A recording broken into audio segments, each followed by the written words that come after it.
குறிப்பாக இன்றைய நாளில் பல முக்கியமான சம்பவங்கள் நடைபெற்றிருக்கிறது. அதிலும் அமெரிக்க அதிபர் டொனால்ட் ட்ரம்ப் G7 மாநாட்டிலே பங்கெடுத்திருக்கிறார். G7 மாநாட்டில் பங்கெடுத்தவர் கத்தருடைய அதிபரை நேரடியாக G7 மாநாட்டிலே சந்தித்து பேச்சுவார்த்தையும் நடத்தி இருக்கிறார். கடைசி கட்டத்தில் யுத்த நிறுத்தத்தை கன்ஃபார்ம் பண்ணியது கத்தர் என்கிறதும், ராஜதந்திரத்தில் கத்தர் என்பது மிக முக்கியமான நாடு என்பதையும் சர்வதேசம் இந்த விவகாரத்திலும் உணர்ந்திருக்கக்கூடிய சூழல்ல தான் கத்தர் நாட்டை மிக கடுமையாக பாராட்டி தள்ளி இருக்கிறார் அமெரிக்க அதிபர் டொனால்ட் ட்ரம்ப். திரும்ப திரும்ப லெபனான் மேல அட்டாக் பண்ணி பொறுப்புணர்ச்சி இல்லாமல் நடக்க வேண்டாம் என்று சொல்லக்கூடியவர், அமெரிக்கா இல்லாமல் இஸ்ரேல் என்கிற ஒரு நாடே கிடையாது, அமெரிக்கா இல்லாத இருந்திருந்தா இஸ்ரேல் இன்னைக்கு இருக்குமான்னு கேட்கிறாரு. நிஜமான கேள்வி, கரெக்டான கேள்வி. அமெரிக்கா மட்டும் இல்லைன்னா இஸ்ரேல் என்கிற ஒரு நாடே இன்னைக்கு இருக்காது. அவங்க தான் இந்த ஷைத்தான்களை உருவாக்கினது, போஷிச்சது, பாதுகாத்தது, இன்ன வரைக்கும் பாதுகாத்துக்கிட்டு இருக்கிறது, ஆயுதம் கொடுக்கிறது எல்லாமே அவங்க தான் பண்ணிக்கிட்டு இருக்கிறாங்க. அதாவது மத்திய கிழக்குல ஒரு அமெரிக்கான்னு புரிஞ்சுக்கிற வேண்டியதான் இஸ்ரேல, அமெரிக்காவை வெஸ்ட்ல ஒரு இஸ்ரேல்னு புரிஞ்சுக்கிற வேண்டியதான். அந்த அளவுக்கு இஸ்ரேல்னா அமெரிக்கா, அமெரிக்கானா இஸ்ரேல்ங்கிற அளவுக்கு பிரித்தானியா இஸ்ரேலை உருவாக்கினாலும் முழுவதுமாக இதற்கு பின்னணி பாதுகாப்பு எல்லாமே அமெரிக்கர்கள் தான். அதை ஓப்பனாக சொல்றாரு. அமெரிக்கா என்ற ஒரு நாடு இல்லைன்னு சொன்னா இஸ்ரேல் என்ற ஒரு நாடு இருக்குமா? அமெரிக்க ஈரான் ஒப்பந்தம் இஸ்ரேலில் ஒரு துரோகமாக பார்க்கப்படுகிறது அப்படின்னு சொல்லி இஸ்ரேலுடைய முன்னாள் பிரதமர் எஹூத் ஒல்மெர்ட் வெளியிட்டிருக்கக்கூடிய அறிவிப்புல நம்ம பார்க்க முடியும். அமெரிக்காவுடனான ஈரானுடைய பேச்சுவார்த்தைகளுடைய அடுத்த கட்டத்தில் தெற்கு லெபனானில் இருந்து இஸ்ரேலிய படைகள், ஆக்கிரமிப்பு ராணுவம் மொத்தமாக வெளியேற வேண்டும் என்று நாங்கள் வலியுறுத்துவோம் என்று சொல்லி ஈரான் தங்களுக்கு வாக்குறுதி அளித்திருக்கிறது. அதை நாங்கள் ஏற்றுக்கொண்டிருக்கிறோம் என்கிறார் நாயிம் காசிம்.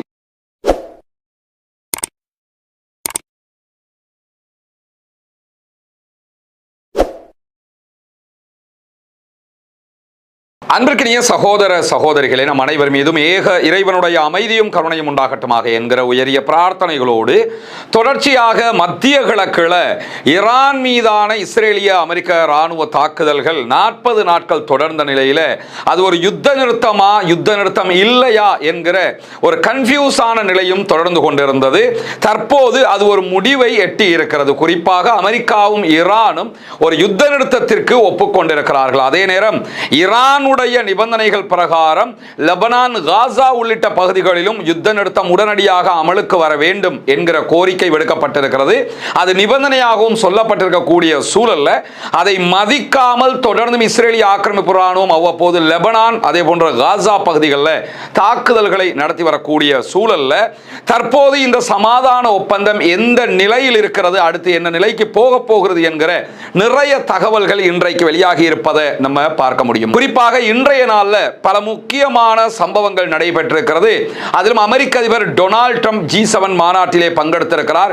G7 மாநாட்டில் பங்கெடுத்தவர் கத்தருடைய அதிபரை நேரடியாக G7 மாநாட்டிலே சந்தித்து பேச்சுவார்த்தையும் நடத்தி இருக்கிறார். G7 நாடுகளை பொறுத்தவரையில் உலகின் பணக்கார நாடுகளுடைய கூட்டமைப்பாக அறியப்படுகிறது. இந்த கூட்டமைப்பில் கத்தரோ, UAE மற்ற நாடுகளோ கிடையாதுங்கிறது நமக்கு தெரியும். ஆனால் இந்த மாநாடு நடக்கிற நேரங்களில் வெளிநாடுகளுடைய முக்கியஸ்தர்களையும் இந்த மாநாட்டுக்கு ஒவ்வொரு நாடுகளுடைய அதிபர்களும் பார்வையாளர்களாக அழைப்பார்கள். அந்த அடிப்படையில் இம்முறை அமெரிக்க அதிபர் டொனால்ட் ட்ரம்பினுடைய விசேட அழைப்பின் பிரகாரம் G7 மாநாட்டுக்கு எகிப்தினுடைய அதிபர் அப்துல் ஃபத்தா சிசி கலந்து கொண்டிருக்கிறார். அதே போன்று UAE எமிரேட்ஸினுடைய அதிபர் பங்கெடுத்திருக்கிறார். அதே நேரத்தில் கத்தருடைய அதிபரும் இந்த மாநாட்டிற்கு அழைக்கப்பட்டிருப்பது மட்டுமல்லாமல் மாநாட்டில் எல்லா நிகழ்வுகளையும் விட மிக முக்கியமான நிகழ்வாக கத்தர் அதிபருடனான அமெரிக்க அதிபருடைய பேச்சுவார்த்தைகள் இன்றைக்கு பல ஊடகங்களிலும் இடம் பிடித்திருப்பதை பார்க்க முடியும். ஏனென்றால் கத்தருக்கு கொடுக்கப்படக்கூடிய முக்கியத்துவத்திற்கு ஒரு காரணம் இருக்கிறது. ஈரானுக்கும் அமெரிக்காவுக்கும் இடையிலான சமாதான உடன்படிக்கையில் மும்முரமாக செயல்பட்டவர்கள் பாகிஸ்தான் என்பது நமக்கு தெரியும். ஆனால் பாகிஸ்தானால முழுமையான ஒரு சமாதானத்தை அமெரிக்காவுக்கும் ஈரானுக்கும் இடையிலே கொண்டு வர முடியாமல் இருந்தது. பல கட்ட முயற்சிகளை பண்ணாங்க. எது பண்ணினாலும் ஈரான் தரப்பு இழுத்து பிடித்து கொண்டு இடும்பு பிடியாகவே நின்று கொண்டிருந்ததை நம்ம பார்க்க முடிந்தது. அவர்களுடைய எந்த ஒரு விஷயத்திலும் அவங்க விட்டு கொடுக்கவே இல்லை. இப்பொழுதும் அவர்கள் எதையுமே விட்டு கொடுக்கவில்லை. ஆனால் கத்தர் இதுல தலையிட்டதோட கத்தருடைய முயற்சியின் பலனாக தற்போது ஒரு சமாதான நிலை உருவாகி இருக்கிறது. அதனால கடைசி கட்டத்தில் யுத்த நிறுத்தத்தை கன்ஃபார்ம் பண்ணியது கத்தர் என்கிறதும், ராஜதந்திரத்தில் கத்தர் என்பது மிக முக்கியமான நாடு என்பதையும் சர்வதேசம் இந்த விவகாரத்திலும் உணர்ந்திருக்கக்கூடிய சூழல்ல தான் கத்தர் நாட்டை மிக கடுமையாக பாராட்டி தள்ளி இருக்கிறாரு அமெரிக்க அதிபர் டொனால்ட் ட்ரம்ப். கத்தருடைய அமீர் எப்பொழுதும் என்னுடைய நண்பர், அவர்கள் எப்பொழுதும் சமாதானத்தை விரும்புகிறார்கள், எங்களோடு எப்போதும் கைகோர்த்திருக்கிறார்கள் என்றெல்லாம் அமெரிக்க அதிபர் டொனால்ட் ட்ரம்ப் தாறுமாறாக கத்தரை புகழ்ந்து தள்ளி இருக்கிறது மட்டுமல்லாம, கத்தர் அதிபருடனான பேச்சுவார்த்தைகளுக்கு பிறகு அவர் ஊடகங்களை சந்தித்து பேசும்போது நேரடியாக பல செய்திகளை சொல்லி இருக்கிறார். குறிப்பாக இஸ்ரேலிய பிரதமர் பெஞ்சமின் நெதன்யாகுவையும் அவருடைய நடத்தைகளையும் விமர்சித்திருக்கிறார். அதுவும் அமெரிக்காவுக்குள்ளும் இஸ்ரேலுக்குள்ளும் பலத்த கேள்விகளை எழுப்பி இருக்கிறது. ஏன்னா அமெரிக்காவுக்குள்ள இஸ்ரேலுடைய ஜூவிஸ் லாபிங்கிறது ரொம்ப பவர்ஃபுல்லாக இருக்கக்கூடிய ஒன்று. அதே நேரத்தில் இஸ்ரேலுக்குள்ள இருக்கக்கூடிய இஸ்ரேலியர்களும் அமெரிக்கா விவகாரத்தில் ரொம்ப இறுக்கமாக இருக்கக்கூடியவர்கள். இந்த நிலையில தான் அமெரிக்க அதிபர் டொனால்ட் ட்ரம்ப் இதுவரை சொல்லாத பல செய்திகளை, ஏற்கனவே அவர் மென்டல்ங்கிற வரைக்கும் திட்டாரு, அது வேற, ஆனா அது கோபத்தில் திட்டுறது தானே. இப்ப நிதானமாக இருந்து பேசக்கூடிய நிலைகள்ல மிக முக்கியமான பல செய்திகளை சொல்லி இருக்கிறார். லெபனான் விவகாரத்தில் நெதன்யாகு இன்னும் பொறுப்போடு நடந்து கொள்ள வேண்டும் என்று வலியுறுத்தி இருக்கிறார். ஏன்னா ஒரு ஒப்பந்தம் நடந்திருக்குது, ஈரான் அந்த ஒப்பந்தத்தில் லெபனானை சேர்த்திருக்கிறாங்க, திரும்ப திரும்ப லெபனான் மேல அட்டாக் பண்ணி பொறுப்புணர்ச்சி இல்லாமல் நடக்க வேண்டாம் என்று சொல்லக்கூடியவர், அமெரிக்கா இல்லாமல் இஸ்ரேல் என்கிற ஒரு நாடே கிடையாது, அமெரிக்கா இல்லாத இருந்திருந்தா இஸ்ரேல் இன்னைக்கு இருக்குமான்னு கேட்கிறாரு. நிஜமான கேள்வி, கரெக்டான கேள்வி. அமெரிக்கா மட்டும் இல்லைன்னா இஸ்ரேலுங்கிற ஒரு நாடே இன்னைக்கு இருக்காது. அவங்க தான் இந்த ஷைத்தான்களை உருவாக்கினது, போஷிச்சது, பாதுகாத்தது, இன்ன வரைக்கும் பாதுகாத்துக்கிட்டு இருக்கிறது, ஆயுதம் கொடுக்கிறது எல்லாமே அவங்க தான் பண்ணிக்கிட்டு இருக்கிறாங்க. அதாவது மத்திய கிழக்கில் ஒரு அமெரிக்கான்னு புரிஞ்சுக்கிற வேண்டியதான் இஸ்ரேலை, அமெரிக்காவை வெஸ்ட்ல ஒரு இஸ்ரேல்னு புரிஞ்சுக்கிற வேண்டியதான். அந்த அளவுக்கு இஸ்ரேல்னா அமெரிக்கா, அமெரிக்கானா இஸ்ரேலுங்கிற அளவுக்கு பிரித்தானியா இஸ்ரேலை உருவாக்கினாலும் முழுவதுமாக இதற்கு பின்னணி பாதுகாப்பு எல்லாமே அமெரிக்கர்கள் தான். அதை ஓப்பனாக சொல்றாரு. அமெரிக்கா என்ற ஒரு நாடு இல்லைன்னு சொன்னா இஸ்ரேல் என்ற ஒரு நாடு இருக்குமா? அப்ப நாங்க சொல்றதை கேட்கணுமா இல்லையாங்கிறதுக்காக தான் அவர் சொல்றாரு. அதே மாதிரி என்ன சொல்றாருன்னு கேட்டா, நான் இல்லைன்னா இன்னைக்கு இஸ்ரேல் என்ற ஒரு நாடு இருக்குமான்னு கேட்கிறாரு. அது என்ன, நான் தான் ஈரானுக்கு அடிச்சேன், ஈரானுக்கு நான் அட்டாக் பண்ணி இல்லாட்டி இஸ்ரேல் அழிச்சிருப்பாங்க, அப்ப நான் ஈரானை மேல அட்டாக் பண்ணி இன்றைக்கு இஸ்ரேலை பாதுகாத்திருக்கிறேனா இல்லையா? அப்ப நான் இல்லைன்னா இதெல்லாம் நடந்திருக்குமா?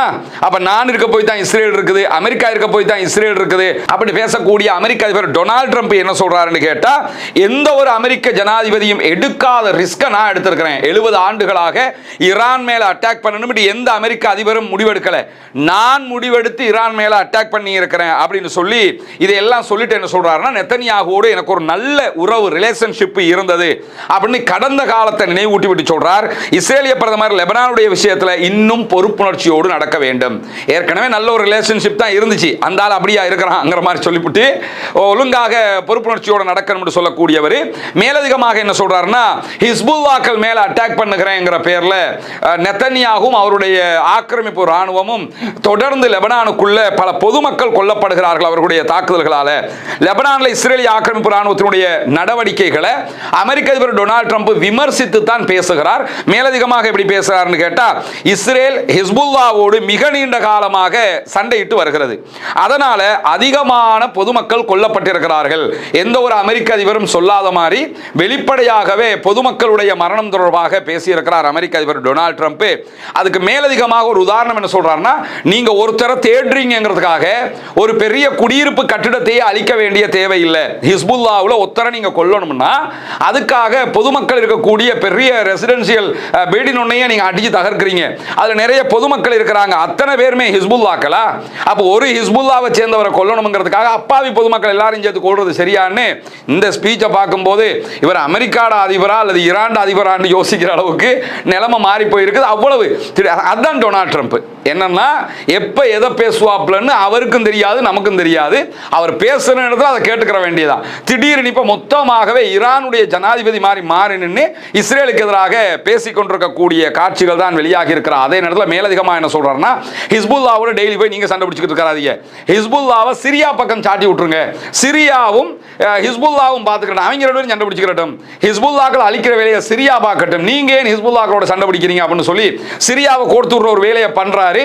ஆனா சிரியாவினுடைய எல்லையோட லெபனான் எல்லைக்கு சண்டை கிடையாது. அவங்க கடந்த காலங்களில் ஒரு சில சந்தர்ப்பங்கள் அப்படி இருந்தாலும் அது இந்த அசாத் வீழ்த்தப்பட்டதற்கு பிறகு நடந்த ஒரு சில சம்பவங்களை தவிர அந்த இடத்துல எந்த பிரச்சனையும் கிடையாது. இவர் என்ன பார்க்கறாருன்னா, இஸ்ரேல் சண்டை பிடிக்கிறத விட்டு லெபனானையும் சிரியாவையும் மூட்டி விட்டோம்னா அந்த 2 பேரும் சண்டை பிடிச்சிக்கிட்டு இருந்தா அவர் 2 பேருமே பிரச்சனையை தீர்த்துக்குவாங்க, எதுக்கு நம்ம போய் சண்டை பிடிக்கணும்னு நினைக்கிறாரு. ஆனா அது இஸ்ரேலுடைய எல்லையில் சாத்தியப்பட்ட ஒன்று அல்ல. ஏன்னா லெபனான் ஈரானை இஸ்ரேலிலிருந்து பாதுகாக்கிறதுக்காகத்தான் ஹிஸ்புல்லாக்கள் இருக்கிறார்கள் என்பதை புரிஞ்சு பேசுறாரா அமெரிக்க அதிபர், புரியாம பேசுறாரா என்கிற கேள்வியும் இந்த இடத்தில் வராமல் இல்லை. அமெரிக்க ஈரான் ஒப்பந்தம் இஸ்ரேலில் ஒரு துரோகமாக பார்க்கப்படுகிறது அப்படின்னு சொல்லி இஸ்ரேலுடைய முன்னாள் பிரதமர் எஹூத் ஒல்மெர்ட் வெளியிட்டிருக்கக்கூடிய அறிவிப்புல நம்ம பார்க்க முடியும். ஒரு வெளிநாட்டு ஊடகத்திற்கு வழங்கி இருக்கக்கூடிய பேட்டியில் நெத்தன்யாகுவினுடைய அசல் நிலைப்பாட்டில் இது ஒரு துரோகமாக பார்க்கப்படலாம் அப்படிங்கிறாரு எஹூத் ஒல்மெர்ட். பிரதமர் இதை வெளிப்படையாக பேசுறதுக்கு வாய்ப்பில்லை. ஏன்னா அவரு ட்ரம்பினுடைய உறவுகளையும் ஆதரவையும் முழுமையாக சார்ந்து நிற்கிறாரு. நெத்தன்யாகு இது ஒரு பெரிய துரோகம் என்று சொல்ல வாய்ப்பில்லையா? ஏன்னா நெத்தன்யாவுக்கு அமெரிக்க அதிபரை விட்டா வேற வழி கிடையாதுன்னு இருக்கிறாரு. ஆனா உண்மையில பார்த்தா இது ஒரு துரோகம் தான். ஏன்னா அமெரிக்கா வந்து ஈரானை அழிக்கும், இஸ்ரேலுக்கு சப்போர்ட்டா இருக்கும், இதெல்லாம் எல்லாரும் நினைச்சாங்க. ஆனா அமெரிக்கா வந்தது, சண்டை இட்டது, தோத்து போயிடுச்சு, இஸ்ரேலை நட்டாத்துல விட்டுட்டு போயிட்டாங்க. என்ன நினைச்சாங்கன்னா அரபு நாடுகளை கோர்த்து விட்டுட்டு நம்ம தப்பிச்சுக்கலாம் நினைச்சாங்க. கடைசியில் என்ன ஆயிடுச்சு, அவங்க மாட்டிக்கிட்டாங்க. அதனால இப்ப தப்பி ஓடுகிற நிலைமைக்கு தள்ளப்பட்டிருக்கிறாங்க. அதைத்தான் எஹூத் ஒல்மெர்ட் சொல்றாரு, இது ஒரு பெரிய துரோகமாக பார்க்கப்படும் அப்படின்னு சொல்லிட்டு இஸ்ரேல் லெபனானுக்கும் இடையில ஒரு உடன்படிக்கைக்கான கதவு திறந்து இருக்கிறது. நம்ம ஒரு உடன்படிக்கையை செய்து கொள்ள வேண்டும். பேச்சுவார்த்தைகளுடைய ஒரு பகுதியாக தெற்கு லெபனானில் இருந்து இஸ்ரேலுடைய படைகள் வெளியே வந்துடணும். தெற்கு லெபனானுக்குள்ள நம்ம நிக்கிறதுல எந்த லாபமும் கிடையாது அப்படிங்கிற செய்தியையும் இன்றைக்கு எஹூத் ஒல்மெர்ட் சொல்லியிருக்கக்கூடியதை நம்ம பார்க்க முடிகிற அதே நேரத்தில் இஸ்ரேலிய படைகள் வெளியேறுவது தொடர்பாக இன்றைக்கு ஹிஸ்புல்லாக்களுடைய ஜெனரல் செக்ரட்டரி நாயிம் காசிம் அவர்கள் கடும் தொனியில ஒரு அறிவிப்பை விடுத்திருக்கிறார். அமெரிக்காவுடனான ஈரானுடைய பேச்சுவார்த்தைகளுடைய அடுத்த கட்டத்தில் தெற்கு லெபனானில் இருந்து இஸ்ரேலிய படைகள் ஆக்கிரமிப்பு ராணுவம் மொத்தமாக வெளியேற வேண்டும் என்று நாங்கள் வலியுறுத்துவோம் என்று சொல்லி ஈரான் தங்களுக்கு வாக்குறுதி அளித்திருக்கிறது. அதை நாங்கள் ஏற்றுக்கொண்டிருக்கிறோம் என்கிறார் நாயிம் காசிம். அதாவது இப்ப 60 நாள் ஒப்பந்தம் தான் ரெண்டு தரப்புமே எட்டப்பட்டிருக்கிறது. இந்த 60 நாட்களுக்குள்ளாக நிரந்தர யுத்த நிறுத்தம் தொடர்பான பேச்சுவார்த்தைகள் இருக்கிறது. அதுல தெற்கு லெபனானில் இப்ப இருக்கக்கூடிய இஸ்ரேலிய ஆக்கிரமிப்பு ராணுவம் அதை விட்டு வெளியேறணும் என்கிறத நாங்கள் ஒரு நிபந்தனையா போட்டிருக்கிறோம். அதை நாங்கள் பேசுவோம், வலியுறுத்துவோம், அவங்க வெளியேறித்தான் ஆகணும்னு சொல்லி இருக்கிறாங்க. எனவே ஈரானிடமிருந்து ஹிஸ்புல்லாக்களுக்கு மிக தெளிவான உறுதிமொழிகள் கிடைத்திருக்கின்றன. இந்த பேச்சுவார்த்தைகள் முன்னோக்கி போறதுக்காக லெபனானில் இருந்து இஸ்ரேலிய படைகள் வெளியேறுவது ஒரு நிபந்தனை என்று ஹிஸ்புல்லாக்களுக்கு ஈரான் மிக தெளிவாக சொல்லி இருக்கிறது அப்படின்னு சொன்னாலும் இது இந்த கட்டத்தில் பேச்சுவார்த்தைக்கு உட்படுத்தப்பட மாட்டாது. இந்த 60 நாள் போனதுக்கு பிறகு நடக்கக்கூடிய பேச்சுவார்த்தைகள் அது சேர்க்கப்படும் என்று சொல்லக்கூடிய லெபனானுடைய ஹிஸ்புல்லா அமைப்பின் தலைவராக இருக்கிற ஜெனரல் செக்ரட்டரியாக செயல்படுகிற நாயிம் காசிம் அவங்க என்ன சொல்றாங்கன்னு கேட்டா, ஈரான் என்பது பெருமை கௌரவத்தின் சின்னமாக இருக்கிறது. ஈரான்ங்கிறது உலக மக்களுடைய பெருமைக்குரிய சின்னமாகவும் கௌரவத்தினுடைய சின்னமாகவும் தான் நாங்கள் பார்க்கிறோம் என்கிற செய்திகளையும் அவர்கள் வெளியிட்டிருப்பது மட்டுமல்லாம லெபனானில் இஸ்ரேல் தொடர்ந்து ஆக்கிரமிப்பு தாக்குதல்களை நடத்தி வருகிறது என்கிற செய்திகளை நம்ம பார்க்க முடியும். புரிந்துணர்வு ஒப்பந்தத்தின் மீறலாகத்தான் இதனை ஈரான் பார்க்கிறது, லெபனான் பார்க்கிறது என்கிற செய்திகளும் வெளியாகி இருக்கிறது. குறிப்பாக ஈரானுடைய ஃபாரின் மினிஸ்டர் அப்பாஸ் அராக்சி மிக கடுமையான கண்டனம் ஒன்றையும் தெரிவித்திருக்கிறார். நீங்கள் தொடர்ந்து வரம்பு மீறி கொண்டிருக்கிறீர்கள் என்கிற செய்திகள் அவர் சொல்லி இருக்கிறார். அதே நேரத்தில் இன்றைக்கும் ஈரானுடைய ஒப்பந்தம் இருந்தும் ஒப்பந்தத்தின் ஒரு பகுதியாக லெபனான் சேர்க்கப்பட்டிருக்கக்கூடிய சூழலையும் லெபனானுடைய தெற்கு பகுதிகளில் இருக்கக்கூடிய நபாதியா மாவட்டத்தினுடைய பல பகுதிகளிலையும் இஸ்ரேலிய ஆக்கிரமிப்பு ராணுவம் தாக்குதல்களை நடத்தி இருக்கிறது. அதே போன்று காசாவிலும் இன்றைக்கு அவர்கள் நுசைராத் அகதி முகாமில் நடத்திய தாக்குதல்களை 2 அப்பாவிகள் கொல்லப்பட்டு 17 அப்பாவிகள் படுகாயம் அடைந்திருக்கிறார்கள் என்கிற கவலைக்குரிய செய்திகளும் வெளியாகி இருக்கிறது. எனவே அடங்க மறுத்து கொண்டே இருக்கிறது இஸ்ரேல். காரணம் என்னன்னா, அவர்கள் பட்டு தோல்வியை சந்தித்திருக்கிறார்கள். அதை அவர்களால் ஜீரணிக்க முடியவில்லை. எப்படியாவது ஒரு சண்டையை பிடிச்சு ஜெயிச்சிட்டோன்னு காட்டுறதுக்கு நினைச்சுக்கிட்டே இருந்தாங்க. அது நடக்காம போன காரணத்தினால அடிபட்ட பாம்புகளாக எவனையாவது கொத்தணுங்கிற விதமாக அவங்க சுத்திக்கிட்டு தெரியக்கூடிய நிலையத்தான் நம்ம பார்க்க முடிகிற அதே நேரத்தில் தெஹரானுக்கும் வாஷிங்டனுக்கும் இடையிலான இந்த சமாதான ஒப்பந்தத்தினுடைய மிக முக்கியமான கட்டம் ஒன்று நடந்தேறி இருக்கிறது. அது என்னன்னு கேட்டா, ஈரானுடனான புரிந்துணர்வு ஒப்பந்தத்தில் மின்னணு முறையில் டிஜிட்டல் முறையில் கையெழுத்திடப்பட்டிருக்கிறது. அந்த கையெழுத்தில் வெள்ளிக்கிழமைக்குள்ளாக ஹார்முஸ் ஜலசந்தி திறக்கப்படும் என்பதை மீண்டும் வலியுறுத்தி இருக்கிறார் அமெரிக்க அதிபர் டொனால்ட் ட்ரம்ப் என்கிற செய்திகள் வெளியாகி இருக்கிற அதே நேரத்தில் இந்த கையெழுத்திடுகிற டிஜிட்டல் கையெழுத்திடுகிற பணியில் அமெரிக்க அதிபர் டொனால்ட் ட்ரம்ப் அமெரிக்கா சார்பாக கையெழுத்திட்டிருக்கிறார். அதே போன்று அமெரிக்காவுடைய துணை அதிபர் ஜேடி வான்ஸ் கையெழுத்திட்டிருக்கிறார். இதே நேரம் ஈரான் சார்பாக ஈரானுடைய முக்கிய முக்கிய பேச்சுவார்த்தை குழுவினுடைய தலைவராக இருக்கக்கூடிய அதே போன்று பாராளுமன்ற சபாநாயகராக செயல்படுகிற முகமது பாகர் ஹலீபாப் கையெழுத்திட்டிருக்கிறார் என்கிற செய்திகள் வெளியாகி இருக்கிறது. இவங்க எல்லாமே டிஜிட்டல் முறையில் தான் கையெழுத்திட்டு இருக்கிறாங்க. இது டைரக்டாக பேப்பர்ல கையெழுத்திடுகிற முறைதான் ஜெனீவாவில் நடைபெற இருக்கிறது வெள்ளிக்கிழமை இன்ஷா அல்லாஹ். ஜெனீவாவில் ஒரு ரெசார்ட்ல தான் அதை பண்றாங்க. அதுக்குரிய இடம் எல்லாமே தீர்மானிக்கப்பட்டிருக்கிறது. இன்றிரவு அல்லது நாளைய தினம் ஜெனீவாவுக்கு ஈரானுடைய தூதுக்குழு பயணமாகலாம் என்கிற செய்திகளும் இன்றைக்கு வெளியாகி இருக்கக்கூடிய சூழல்ல தான் ஈரான்ல இருக்கக்கூடிய புதைக்கப்பட்டிருக்கிறதாக நம்பப்படுகிற செறிவூட்டப்பட்ட யுரேனியம் அணு ஆயுதம் தயாரிப்பதற்கு ரொம்ப நெருக்கத்தில் இருக்கக்கூடிய செறிவூட்டப்பட்ட யுரேனியம் தொடர்பாக தனது கருத்துக்களை வெளியிட்டிருக்கிறார் அமெரிக்க அதிபர். அதை பத்தி அவர் சொல்லும் போது என்ன சொல்றாருன்னு கேட்டா, ஈரான்ல புதைக்கப்பட்டிருக்கிற செறிவூட்டப்பட்ட யுரேனியத்தை அமெரிக்கா எடுக்கிறதுக்கு திட்டமிட்டிருக்கிறோம். ஆனா அதுக்கு அவசரப்பட வேண்டிய தேவையில்லை, நாங்க மெதுமெதுவாக அதை எடுப்போம், அது எங்களுக்கு கிடைத்தவுடன் நாங்கள் அதை அழித்து விடுவோம் அப்படிங்கிறாரு. நாங்க அதை எடுப்போம், ஆனா கிடைச்சதோட நாங்க அழிச்சிருவோம் அப்படின்னு சொல்லிட்டு என்ன சொல்றாருன்னு கேட்டா, அதை நாங்க எங்களுக்கு எடுத்துக்கிறதுக்கு விரும்பல, அதை அழிக்கத்தான் விரும்புறோம். ஏன்னா எங்கள்கிட்ட நிறையவே இருக்குது. அவங்க தான் நூற்றுக்கணக்கில் அணு ஆயுதத்தை செஞ்சு வச்சிருக்கிறாங்க, இன்னும் செய்யறதுக்கு தயார் நிலையில் இருக்கும்போது அவங்க எதுக்கு இதை எடுக்கணுங்கிறது நியாயமான கேள்வி. ஆனா நூற்றுக்கணக்கான அணு ஆயுதங்களை வைத்துக் கொண்டிருக்கக்கூடிய ஒரு நாடு நீங்க அணு ஆயுதம் வச்சிருக்க கூடாது, அது உலகத்துக்கு த்ரெட்டன், உலகத்துக்கே பெரிய அச்சுறுத்தல் அப்படிங்கிறாங்க. ஏண்டா ஒன்னு தயாரிக்கிறதுக்கு நினைக்கிறவன் அச்சுறுத்தலா, நூற்றுக்கணக்கில் தயாரிச்சு வச்சிருக்கிறவன் அச்சுறுத்தலாங்கிற சாதாரண ஒரு கேள்வியும் இந்த இடத்தில் எழுகிறதா இல்லையா? அதே நேரம் அமெரிக்காவுடனான பேச்சுவார்த்தைகள்ல இன்னும் இந்த யுரேனியம் தொடர்பான எந்த பேச்சையுமே டேபிளுக்கு கொண்டு வரவே இல்லை ஈரான். இவரா விட்டு அடிச்சுக்கிட்டு இருக்கிறாரு. ஆனா அவசரம் இல்லை, நாங்க அப்புறம் பார்த்துக்கலாம்னு சொல்லி இருக்கிறாரு. அது எப்ப அவர் பார்க்க போறாருங்கிறத அவர் பார்க்கிற இடத்துல தான் நம்ம புரிந்து கொள்ள முடியும். இப்போதைக்கு அதை பார்க்கிற இடத்துல அவரும் கிடையாது, கொடுக்கிற இடத்துல ஈரானும் கிடையாதுங்கிறத நம்ம புரிந்து கொள்ளுகிற அதே நேரத்தில் இன்றைக்கு இன்னும் ஒரு முக்கியமான செய்தி வெளியாகி இருக்கிறது. இன்றைக்கு அமெரிக்காவினுடைய ராணுவ கப்பல்கள், விமானம் தாங்கி கப்பல்கள் இருக்கிற போதே மிக முக்கியமான 3 ஈரானிய கப்பல்கள் அமெரிக்காவினுடைய கப்பல்களை தாண்டி ஈரானுக்குள் நுழைந்திருக்கின்றன. ஒப்பந்த பிரகாரம் ஈரானுடைய எந்த கப்பல்களையும் அமெரிக்கா தடுக்கக்கூடாது என்று இருக்கிறதுனால இன்றைக்கு அந்த கப்பல்கள் உள்ளே நுழைந்திருக்கின்றன என்கிற செய்திகள் வெளியாகி இருக்கிறது. குறிப்பாக 3 கப்பல்கள், அதுல 2 பாரிய டேங்கர் கப்பல்கள் நுழைந்திருக்கிறது. அத்தியாவசிய பொருட்களை ஏற்றிக்கொண்டு சென்ற 2 பாரிய சரக்கு கப்பல்கள் அமெரிக்க கடற்படை முற்றுகையை தாண்டி உள்ளே நுழைந்திருக்கின்றன. VLCC என்று அறியப்படக்கூடிய ஈரானுடைய மிகப்பெரிய எண்ணெய் டேங்கரும் உள்ளே நுழைந்திருக்கிறது. அதே போன்று கால்நடைகளை ஏற்றிக்கொண்டு, ஆடு மாடு ஒட்டகங்கள் கால்நடைகளை ஏற்றிக்கிட்டு போற ஒரு பெரிய டேங்கர் கப்பலும் உள்ளே நுழைந்திருக்கிறது. மொத்தம் 3 கப்பல்கள் ஈரானுக்குள்ள போயிருக்கிறது.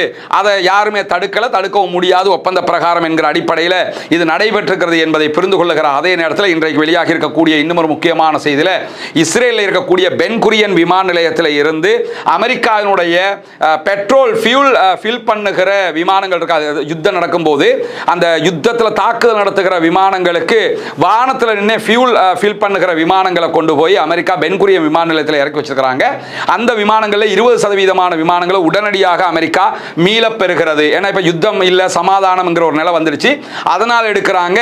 இதுதான் அமெரிக்கா ஒரு நிரந்தர யுத்த நிறுத்தத்தை தான் விரும்புறாங்க என்பதற்கான சில சைக்கிணைகளாக பார்க்கப்படுது. இல்லைன்னா ஒரு தற்காலிக யுத்த நிறுத்தம்னா அதெல்லாம் இருக்கும்ல, இப்ப எல்லாத்தையுமே பொட்டி கட்டிட்டு கிளம்புங்கன்ட்டாங்க. அதனால இனி யுத்தம் கிடையாது, ஈரானோட சண்டை பிடிக்க மாட்டாங்கிறது தெளிவாக தெரியக்கூடிய விதமாக இதுவெல்லாம் நடைபெற்று வரக்கூடிய சூழல்ல தான் ஈரானுடைய நாட்டின் புனரமைப்பு பணிகளுக்காக 300 பில்லியன் அமெரிக்க டாலர்களை கொடுப்பதற்கு அமெரிக்கா தீர்மானித்திருக்கிற அதே நேரம் அந்த பணத்தில் நாங்க எதையுமே கொடுக்கிறதாக தீர்மானிக்கல அப்படின்னு சொல்லி கத்தர் இன்றைக்கு வெளியிட்டிருக்கக்கூடிய அறிவிப்பில் சொல்லியிருக்கிறாங்க. கத்தர் அந்த 300 பில்லியனுக்குள்ள நாங்க இணையலைங்கிறத திட்டவட்டமாக சொல்லிட்டாங்க. அமெரிக்கா தான் அதை பற்றிய பொறுப்புகளை எடுத்திருக்கிறது என்பதை நம்ம புரிந்து கொள்ள முடியும். இன்றைக்கு வெளியாகி இருக்கக்கூடிய மிக முக்கியமான செய்திகளுடைய தொகுப்பை தான் பார்த்திருக்கிறோம். தொடர்ந்தும் இணைந்திருங்கள். மத்திய கிழக்கில் நடக்கக்கூடிய செய்திகளை உடனுக்குடன் உங்களுக்கு கொண்டு வந்து தருவதற்கு தயாராக இருக்கிறோம். ஆக்கிரமிப்புகள் ஓய வேண்டும், ஆக்கிரமிப்பாளர்களும் ஓய வேண்டும் என்கிற உயரிய பிரார்த்தனைகளோடு ஆக்கிரமிப்பாளர்களுக்கு எதிராக தொடர்ந்தும் ஜனநாயக ரீதியாக குரல் எழுப்புவோமாக. வாஹிர் தஅவானா அல்ஹம்துலில்லாஹி ரப்பில் ஆலமீன்.